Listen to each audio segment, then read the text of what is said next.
John alikuwa na sauti ya, tunaziita sauti za jitihada. Yaani unaimba hadi misuli inakusimama shingoni, kichwani, yaani unakuwa ile kiasi kwamba mtu akikuangalia haraka anajua huyu anasukuma gari lililozama kwenye tope. Sasa John alikuwa na sauti hiyo. Sasa walimu wa kwaya jamani, sio kwamba wana shughuli ndogo, wana shughuli kubwa sana. Kubwa kuliko unavyofikiria. Kuna ile ameshafanyisha mazoezi watu wote. Yaani watu wote wamefanya mazoezi, wako kwenye mstari mnyoofu. Ila sasa anakuja siku ya uzinduzi kama leo. Watu wanaanza kuimba hapa.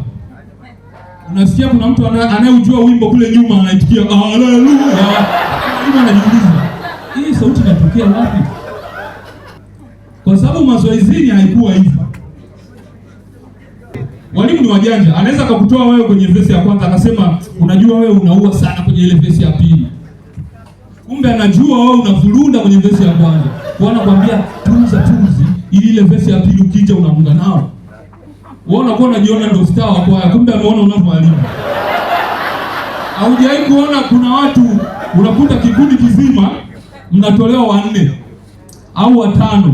Mnaambiwa nyie hapo mtamachi tu, mtacheza, mtakuja kupokea kwenye chorus ili muwe na nguvu. Kumbe nyie ndio mnaalimu kwaya nzima. Kwa hiyo mnaambiwa mtulie, msije mkawaharibia wenzenu, mnakuja mnapokea mbele.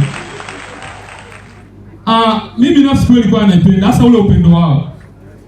Wanaweza ikapangwa fusale ina joto, yani imepangwa kipindi cha joto alafu sale ni nzito. Lakini inabidi uifanye. Au unakaa karibu na mtu anaimba soprano. Sauti ya kwanza anatoa mate, lakini inabidi kuongea masaa hata 3 kwenye mazoezi. Kwaya ni utume jamani. Ni utume sana. Sasa kuna kile kipengele imechaguliwa sare ambayo wewe peke yako ndo haikupendeza. Yaani wenzio wote wanapendeza. Pointi ya kwanza inaanza pale wanakusubiria sehemu. Ile unafika tu hivi. Unaona mtu anakuwa anachekea pembeni. Anacheka pembeni, alafu anakuangalia tena wewe. Sasa hiyo tu haitoshi. Inafikia sehemu mwenzio anakuita pembeni, anakwambia Neema, njoo pembeni. Huyo ni rafiki yako anayekupenda. Ukifika pembeni, unajua nguo yako ni nzuri tu. Sema tu ili pindo hapa chini fundi alivyoliweka. Na muda huo kuna uzinduzi kama leo. Sasa anaenda mbali zaidi pale anapokuambia unajua usiende kutoa sadaka, utanipa tu nikupelekea. Maana yake anajua nguo yako ilivyokaa. Paka unajiuliza hivi nimekuaje? Anakuambia ukilazimisha shauri lako, ila ukinipa nitakuelezea baadaye.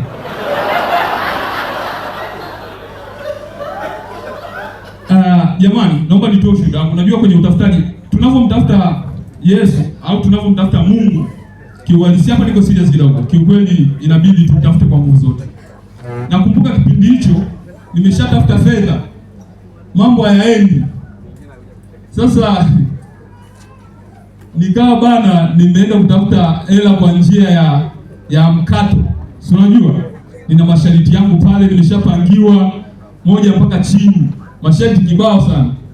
Sasa hiyo siku nakumbuka tupo kwenye kikao cha benki cha bodi, nilikuwa nimeomba mkopo. Lakini masharti yangu mganga alikuwa ameniambia ukiona rangi nyekundu uwe unalia kama mwana. Sasa nakumbuka hiyo siku tupo kwenye kikao cha bodi, kuna gari la Coca-Cola lilipita nje. Zile ofisi zina vioo. Sasa nilipopita nje mimi kwenye kikao ndio nikaanza kwe. Mpaka manager wa benki akasimama akaniuliza, "Vipi mteja, kulikoni?" Nikamwambia nina allergy. Ama sheti alinishinda kiukweli. Nikafikia sehemu nikasema, hebu ngoja kwanza nibadilishie. Nikaa nimerudi kwa huyo mganga. Bana nibadilishie masharti, naona bana anadhalilika huko. Watu wananishangaa. Akaniambia basi ya kila siku kama anakushinda nikupe la kile Jumanne shona zako suti tu ya majunia Kila Jumanne unaenda sokoni na filimbi, unakimbiza kuku wale utakaoona mle sokoni. Nikaiwaza hiyo, nikasema nikikamatwa na polisi. Kwa sababu ukimbiza kuku sio wako, ni changamoto. Ile ndio nikamwambia hebu nibadilishie angalau ulipe ambayo itanifanya iwe rahisi.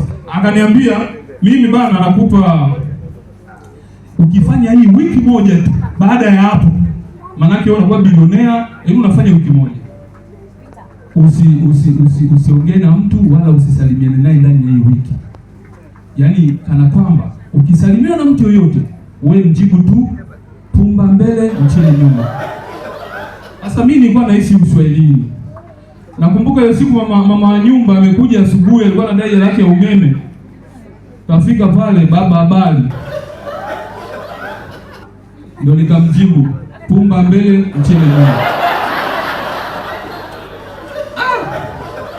Akarudia, baba nakusalimia, habari. Na mimi nikakaza hili sije ngapeli mashariki. Pumba mbele mchini nyuma. Watu tunaona tunajua ni wewe, kumbe wako kwenye mashariki yao. Haujawahi kusikia kuna sehemu unafika unaambiwa alikuwa mzima tu. Yaani hivi juzi tu alikuwa mzima, sijui amekueje. Mnajua labda wamerogwa, wengine wanakuwa wako kwenye mashariki yao wanafanyia kazi. Wao wanajua kwamba amerogwa. Ndugu zangu, kuna haya mambo ya ulezi, kulea, sio ulezi ule kama ulezi kulea watoto. Zamani, wazazi wa zamani na wa sasa hivi tuna tofauti kidogo. Zamani hata kama mko wengi, wazee wetu ulikuwa hata kama tuseme uko na mdogo wako ukamwibia hata nyama, wazee wetu zamani walikuwa wanaangalia tu. Yaani hata kama mko 10, hakuna atakayejua kuna mtu kaonywa. Yaani anaangalia tu na mambo mengine yanaendelea. Sasa hivi kwanza mtoto anaanza kwa kuuliza, anamuuliza mzazi wake, "Daddy, what kind of food do you prepare for me?" Mzazi naye anamuuliza, "What do you like? Burger or pizza?" Mtoto lishampadilia kichwani, linamshikashika huko, limefuta picha zake za harusi. Alafu anakuja anashika ile picha. Huyu Junior ana akili sana, anachezea teknolojia sana. Yaani yuko vizuri sana. Umeona tofauti? Maanake tofauti wa zamani na sasa hivi sio kwenye wazazi tu, mpaka vifaa. Kama uamini wewe kaangalia spirit ya zamani na sasa hivi. Walionyoa zamani wanadhani wanaijua ile. Yaani zamani ulikuwa ukipaka spirit ile kichwani, kama umepaka tafadhali. Kwanza unaweza ukaenda hadi kwenye ukuta, pige kwanza hivi. Spirit inawasha. Sasa spirit unaweza kunyoa hata soda. Spirit haiwashi kabisa. Ila zamani nakumbuka hiyo siku nimeenda saluni. Namaliza kunyoa nikaona jamaa anaenda kuchukua kopo la spirit. Nikaona hapa uongo. Nikaenda moja kwa moja mpaka nyumbani. Vinyozi wa zamani nao ilikuwa balaa. Kugeuka hivi namuona niko nyumbani, namuona kinyozi anakuja anakimbia kwa naenda. Mama anamuuliza kulikoni? Sijapaka spirit. Hata ukiwa umenyolewa hujapaka spirit, baba akija akamuuliza mama, huyu amenyoa. Mama lazima iripoti vizuri kanyoa lakini hajapaka spirit.